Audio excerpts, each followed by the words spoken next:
Hi, it's been a while. If you don't remember me and the YouTube gods above have blessed this video with a favorable algorithm rating, I'm the person who made that Summoning Salt knockoff video about Dinosaurs a while ago. Now, as AP scores are coming out, and as I have to cope with the reality that I'm a college freshman, and as other high schoolers have to warm up to the idea of resuming high school post-corona, I figured it would be a wonderful time to talk about academics again. Coronavirus has truly been a mind-boggling event if you think about it. When's the last time all of humanity, literally all of humanity, everyone trapped on this marble, can laugh at corona memes? Well, we all could at one point, but seeing as I'm from the land of the free and the foolish, coronavirus is going to be around here for a lot longer. So what's going to happen when this pandemic makes conducting the SAT and similar standardized tests virtually impossible? Colleges are already temporarily removing testing requirements, but could this be here to stay? First, let's visit what everyone's favorite monopoly has been doing these past 2 months. Here's a super quick recap of makeups. June 1st through 5th were the test dates for the AP exams, coming in 2 to 3 weeks after normal exams. It would be a fallacy for me to sit here and say that I didn't see the same outcry for technical errors as regular exams because, well, I wasn't really following where the story was going at that point. Digging through old tweets and posts, as far as I could tell, it was really more of the same backlash in May, just with drastically reduced volume. Oh, and these weren't even the last of the makeups. They also scheduled exception testing for late June. Having 2 waves of makeups really just confirms my suspicion that College Board knew they needed to not mess up this year's exams. That suspicion being partially based on the fact that colleges are more than socially distancing themselves, already from College Board, which I'll get to in a moment. By the time the Black Lives Matter movement and protests were already picking up steam, College Board and its antics were falling under the radar. Need proof? Check my YouTube analytics on that Dinosaurs video, hey yo! Alright, but in all seriousness, my personal subjective speculation that I formed while going back through these old posts is that the collective internet outrage had shifted the heat off of College Board right as everyone finished their exams. I didn't really expect anyone to, but people clearly didn't want to stay to give them props for having 2 makeups and a thrown together email submission when everything else wasn't perfect. And when it was no longer sensational to write an article about how little Susie cried because her AP art history exam was delayed 2 weeks due to network errors, then the major problems people had with College Board being a monopoly and not being able to offer an impeccable online test seemed to suddenly vanish. I feel like I could drive this point further and gloat about how right I was at some points in the Dinosaurs saga about people's fleeting mob mentality and ingenuine desire for change, but I think you get the idea already. Oh, and the lawsuit? I've heard these things move slow, but every publication on the issue that wasn't posted immediately after the lawsuit went public is full of just bland summarization of things people already know, so I don't really know where it is right now. Many students cringe when they hear the word standardized testing. If you mention it in the classroom, chances are someone, at least someone, is going to pipe up and say that it's not an accurate measure of intelligence. And I think the vast majority of us share a similar view, that it's not really about intelligence and more about getting into college. But College Board has been our lives' puppeteers so far. I was born in the same year George Bush passed the No Child Left Behind Act, beginning an era of each state's boards of education finding some way to reduce an entire year's worth of material every year down to a test every student could take and hopefully pass. Myself and many others have grown up in an environment where the only things that truly matter are the end-of-course tests, AP tests, and a handful of major test experiences near the end of high school.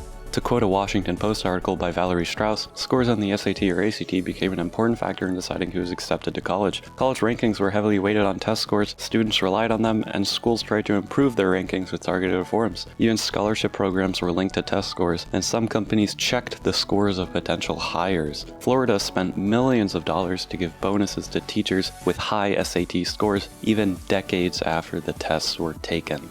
And now, COVID-19 has forced us to confront this reality, and we're beginning to reconcile our fears with this antiquated system. Colleges are dropping testing requirements in waves, most for more than just 1 year, and some for good. According to the same organization suing College Board, Fairtest, California is actually the largest testing market for the SAT. So it came as quite a massive blow when the University of California school system, which encompasses 10 Californian universities, decided to eliminate the SAT and the ACT as an admissions requirement. They plan to phase out the 2 tests over the course of the next 5 years, either making their own or choosing another exam in the 5th year, the new one presumably able to dodge claims about racial discrimination and such.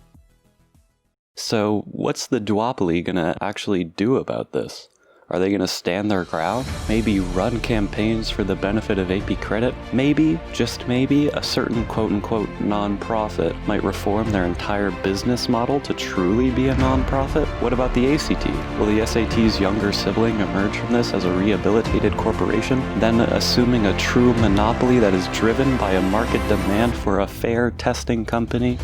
Well, immediately after the UC decision, the chief executive behind the ACT resigned, and the company released a statement that layoffs, reductions, and downsizing are incoming, along with canceling a vast majority of testing locations. They plan on resuming testing in September, but we'll see how that goes. College Board as well, they've just given in. They tried to deliver AP exams online, but quite honestly, let's not even consider if the failure statistics that they released were accurate at all. 2020's AP exams were a PR disaster. I presume it was a massive hit to the company's already shaky reputation, and they've cancelled all of the SATs up until August, where they will then supposedly resume testing, but with a much higher frequency. But again, we'll see how that goes.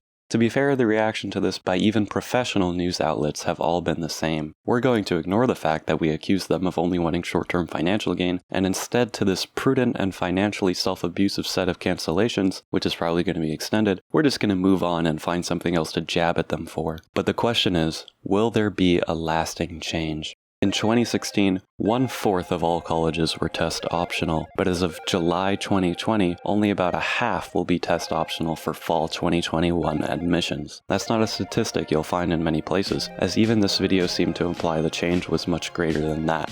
In fact, if you look these things up for yourself, you'll mostly see over 1,000 colleges are test optional, but an increase of 1/4 is the reality. I still think it's promising though. According to the Princeton Review, colleges that try out test optional admissions tend not to go back. And to me personally, it's only July, and coronavirus in the US is still riding its first wave hard. So expect that number to grow as more colleges realize this problem isn't transient.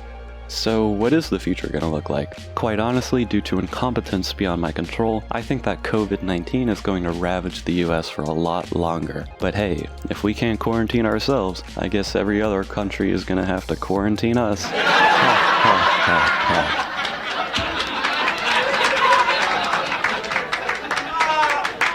Jokes aside, I mean to say that I think more colleges are going to do away with testing requirements, quote-unquote, temporarily, but we'll soon come to find that only a fraction of them end up making the kowtow back to College Board's throne.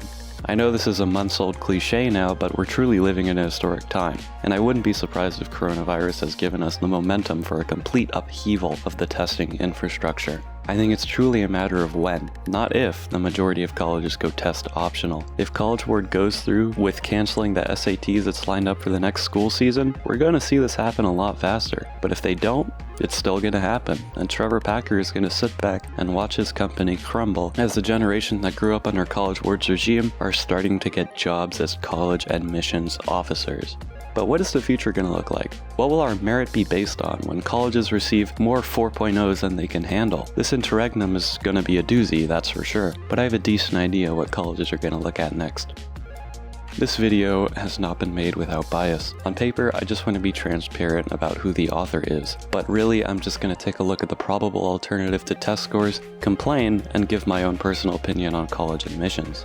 I grew up thinking it would be better to spend my evenings doing things I enjoyed rather than wasting hours every day on irrelevant clubs and societies. And just so you know, I'm not trying to excuse my laziness. For the overwhelming majority of high school, I was done with my homework before I got home, just so I could do things I enjoyed. I found clubs and their credit requirements ingenuine. I remember my first experience with an honor society. I joined Spanish National Honor Society because at the time I really liked Spanish. I was pretty good at it. I thought it would be a place where other people in a similar boat could get together and enrich themselves. When I got to the first meeting, for the next hour, I watched as this pasty white guy explained blandly, "So last year we didn't have a lot of opportunity to get credits, but this year we will. Oh, and we'll be running elections for officers next week, blah blah blah." By the end of my high school career, I was feeling a bit insecure because it felt like every one of my friends would have a handful of tassels on their head and I'd have one for good grades or something. But thank God Corona came and I just got to watch from my computer screen my fellow graduates stand around the local park in 90-degree weather. I only explain my experience with clubs because it seems that's all colleges have left to pay attention to if everyone applying to Harvard already has a 4.0 and a billion fives and the SAT is thrown out the window. In applying for the fall of 2020, I actually thought I was golden. I thought I had just enough clubs, most of them relevant to my major. They were clubs that I actually enjoyed, like Cyber Patriot. All of my AP exams I had taken at the time were 5s, and here's the key, I had the highest SAT in the school. I don't want to brag, so I won't say what it is, but with all of that, I was rejected from every college I applied to except one, my backup. When I got my last SAT score back, I sent out a bunch of applications. I only got one yes back, the college I applied to before I even got the better SAT, because I didn't want to waste my Friday evenings sitting in a musty Spanish classroom listening to Becky Walker butcher the Spanish language in a presentation she threw together 5 minutes before just so I could get credits. After all, if you didn't enjoy high school, what's the point? To get into a quote-unquote good school where your reward for hard work is working even harder? To throw away your youth to get a job that you don't enjoy either? To get credits, a number out of 1600, a collection of 5s, all of which become instantly meaningless when you step foot in a college? I wanted to add something off script when I was editing the audio here. I understand that a lot of people are doing this for their parents, but I just want to put it in perspective for the people that truly believe that their life's worth is the summation of their AP scores and what college they get into. They don't matter. It's the end of the video, but stay if you's a real Clammy M fan. Just kidding. If I were you, I would have clicked off when the end card or the music changed, or the title card or whatever popped up. I don't really know what I'm gonna do.